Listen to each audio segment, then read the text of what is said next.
नमस्कार, स्वागत है आप सभी का न्यूज मीडिया मंच पर। मैं हूं देवेंद्र त्रिपाठी। इस वीडियो में बात करेंगे अगले 10 दिनों की संभावनाओं की, किस तरह का मौसम देश भर में हो सकता है। वेदर के बारे में जानेंगे, लेकिन उससे पहले एक बार नजर डाल लेते हैं पिछले 24 घंटों के तापमान के ट्रेंड पर। 24 घंटे का कहूं कहूं या इसे आज के सुबह का तापमान कहूं, तापमान जो पहाड़ों पर बर्फ गिरी है और पहाड़ों से ठंडी हवाएं चलनी शुरू हुई है, उसका प्रभाव हमें देखने को मिलने लगा है कई जगहों पर।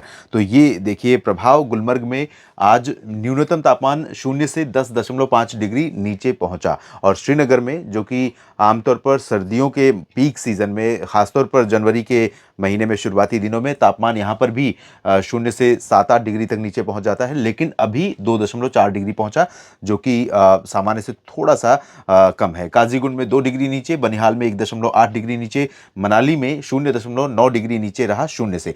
मुक्तेश्वर कुमाऊं में 0 डिग्री टेम्परेचर रिकॉर्ड किया गया है, यानी ये फ्रीजिंग पॉइंट है मुक्तेश्वर कुमाऊं में। आमतौर पर इस बार लंबे समय तक बर्फबारी नहीं हुई थी, लेकिन अब जब हुई है तो असर यहां पर तापमान में गिरावट के रूप में हमें दिखाई दे रहा है। शिमला में 0.8, भुंतर में 3 डिग्री, धर्मशाला में 3.2, ऊना में 3.5 और सुंदरनगर में 3.6, मंडी में 4.1, करनाल में 4.2।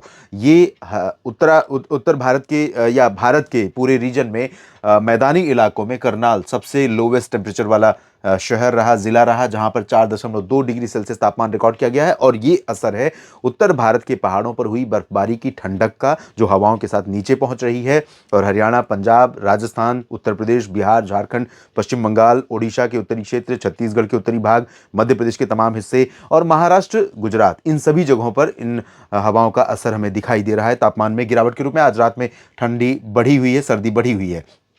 तो यहाँ पर ये लगभग 4 डिग्री बिलो नॉर्मल है, 3 से 4 डिग्री। गैंगटोक में 4.9, गंगानगर राजस्थान में 5.1, दूसरा शहर मैदानी इलाकों का, कोहिमा में 5.4 और अमृतसर में 5.5 डिग्री तापमान रहा। पिलानी में 5.5 और यही तापमान रहा सीकर में। पटियाला में 5.6 डिग्री तापमान रिकॉर्ड किया गया। इसके अलावा बहुत सारे शहर उत्तर भारत के मैदानी क्षेत्रों के हैं जो 5-6 डिग्री के आसपास रिकॉर्ड किए गए हैं। और अब अगले 10 दिनों के दौरान की संभावनाएं देख लेते हैं दोस्तों। अनुमान यह है कि मध्य भारत से शुरुआत होगी बारिश की और धीरे धीरे ओडिशा और छत्तीसगढ़, साथ ही साथ इससे सटे हुए तेलंगाना के कुछ पूर्वी, उत्तर पूर्वी रीजन, महाराष्ट्र के विदर्भ और मराठवाड़ा के छिटपुट जगहों पर और पूर्वी मध्य प्रदेश में बारिश की संभावना रहेगी। भोपाल और विदिशा तक बादल पहुंचेंगे और हो सकता है विदिशा में कहीं कहीं पर हल्की वर्षा रिकॉर्ड की जाए।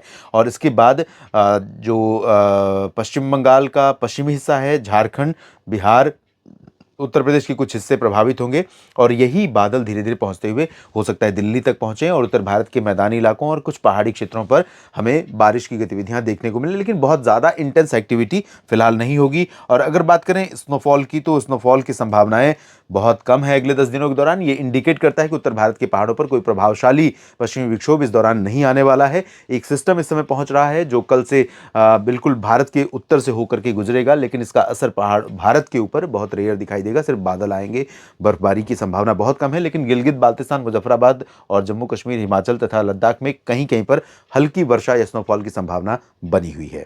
इस बुलेटिन में, इस वीडियो में भी इतना ही। बने रहिएगा आप मेरे साथ मौसम तक चैनल और न्यूज़ मीडिया मंच पर। आप सभी का बहुत बहुत धन्यवाद।